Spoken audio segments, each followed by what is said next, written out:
Gold trusted gold buyers తాకట్టులో ఉన్న బంగారాన్ని విడిపించి ఈ రోజు ఉన్న మార్కెట్ ధరకే కొనబడును. మరిన్ని వివరాలకు సంప్రదించండి 7771077720. జీడిమెట్ల పోలీస్ స్టేషన్ లిమిట్స్ లో గాజుల రామారం మెయిన్ రోడ్ మీద హెచ్డిఎఫ్సి ఏటీఎం, అందులో ఒకే షట్టర్లో 2 ఏటీఎంలు ఉంటాయి. దాంట్లో ఏటీఎం థెఫ్ట్ జరిగింది. దాంట్లో 2:30 to 3:30 జరిగినప్పుడు ఇమీడియట్గా 3:27కి పోలీస్ స్టేషన్కి అలర్ట్ వచ్చింది ముంబై నుంచి.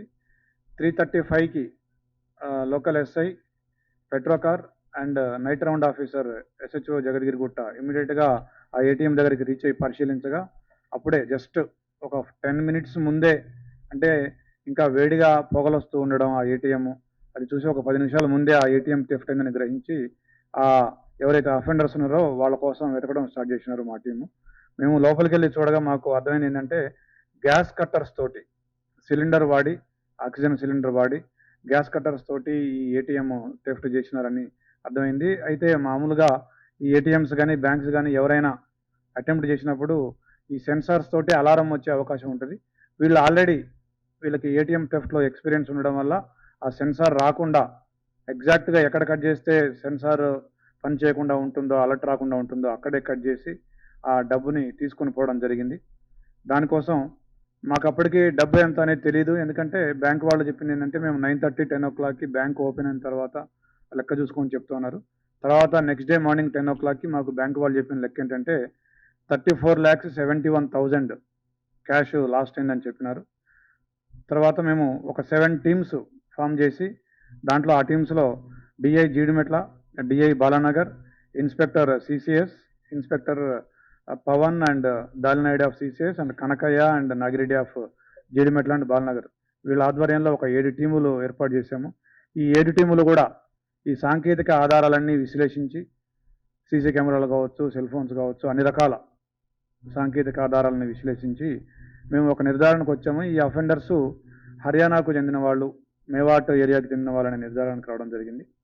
అక్కడికి కూడా మేము టీము పంపడం జరిగింది. అయితే మాకు వచ్చిన సాంకేతిక ఆధారాల మేరకు మేము ఇంకా వెరిఫై చేస్తుండగా మాకు బేగంపేట ప్రకాష్ నగర్లో ఈ ఆక్సిజన్ సిలిండర్ అండ్ ఈ గ్యాస్ కట్టర్ ఏదైతే ఉందో అవి కొన్నట్టుగా మాకు ఆధారం లభించింది. దాన్ని బట్టి మళ్ళీ బ్యాక్వర్డ్ ట్రేసింగ్ చేస్తూ వెళ్ళగా మాకు బేగంపేట ప్రకాష్ నగర్లో ఒక బాయ్స్ పీజీ హాస్టల్లో ఒక అఫెండరు ఉన్నట్టుగా మాకు లీడ్ దొరికింది. దాంతో అక్కడ మేము సర్వేలెన్స్ పెట్టుకోగా తర్వాత మాకు ఇంకొన్ని క్లూస్ వచ్చాయి. ఆ క్లూస్ మేరకు నిన్న ఈవినింగ్ 3 అఫెండర్స్ మాకు దొరికినారు ఒక 3-wheeler మీద వెళ్తూ. వాళ్ళ దగ్గర మాకు ఒక 17 lakhs క్యాష్ దొరికింది. తర్వాత వాళ్ళని మేము విచారించగా వాళ్ళు కన్ఫ్యూజ్ చేసినారు, మాకు ఇవన్నీ కూడా చూపించినారు. ఎక్కడైతే సొత్తు ఉందో, తర్వాత ఎక్కడైతే ఈ గ్యాస్ కట్టర్స్, సిలిండర్స్ ఇవన్నీ ఎక్కడ పెట్టినారో అవన్నీ కూడా మాకు వాళ్ళు చూపించడం జరిగింది. దీంట్లో వీళ్ళందరూ కూడా మాకు దొరికిన వాళ్ళు యాసిబ్ హుస్సేన్, అమీర్ అన్సారీ, మొహమ్మద్ ఆబెద్, వీళ్ళు దొరికినారు. ఈ యాసిబ్ హుస్సేను ఇతను Palwal district of Haryana state. ఈ అమీర్ అన్సారీ ఇతను బేసిక్గా నాగపూర్ అతను, కానీ 3 సంవత్సరాలుగా ఇతను హైదరాబాద్లోనే ఉండి ఇతను వీళ్ళ మదర్ ఒక బాయ్స్ పీజీ హాస్టల్ బేగంపేటలో నడుపుతూ ఉన్నారు. తర్వాత ఎండి ఆబెద్, ఇతను నూహు జిల్లా ఆఫ్ హర్యానా స్టేట్. వీళ్ళు 3 మన అదుపులో ఉన్నారు. అయితే ఇందులో ఈ అమీర్ ఎవరైతే ఉన్నాడో ఇతను మధ్యప్రదేశ్లోని శివపూరి సెంట్రల్ జైల్లో ఉన్నప్పుడు ఒక పోక్సో నేరం కింద ఇతనికి 20 సంవత్సరాలు జైలు శిక్ష పడింది.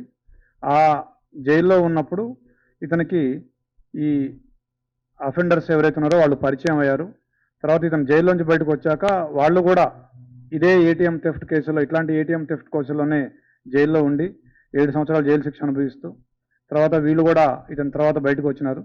తర్వాత వాళ్ళు మళ్ళీ హైదరాబాద్ వచ్చి హైదరాబాద్లో అఫెన్స్ చేయాలని వీళ్ళందరూ కూడా కలిపి ప్లాన్ చేసుకొని ఇక్కడ తెలుగులో ఫాస్టెస్ట్ న్యూస్ ఇప్పుడు కొత్త అవతారంలో 5 సెకండ్లోనే పూర్తి వార్తా సమాచారం మీ చేతిలో. సోషల్ మీడియా ట్రెండ్స్ మీ కళ్ళ ముందుకే live TV and voice search ఆప్షన్స్తో ఇప్పుడే డౌన్లోడ్ చేయండి. యాప్ లింక్ డిస్క్రిప్షన్లో ఉంది.